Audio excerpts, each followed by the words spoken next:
800 мың сыйлайды. 800 мың теңге и жұмыстан шығасың.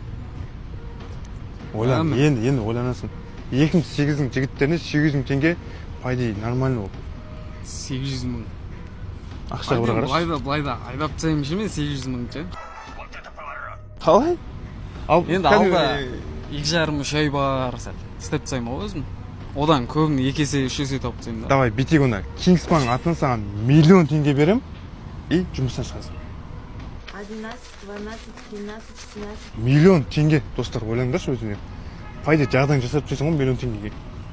Қай жақтысың өзің? Алматы. Алматының жігіті екен. Арғын миллион теңге жағдайын жасайсың. Миллион теңге. Марлен, ойлан. Есімі Марлен екен, красавчик.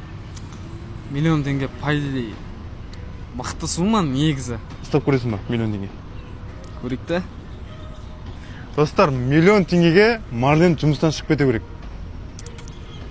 Миллион теңге.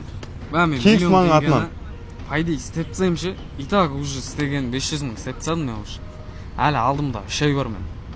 Қимайтын сияқты мына жұмыс. Получается, сен ақшаға өзің жұмысыңды ауыстырмайсың.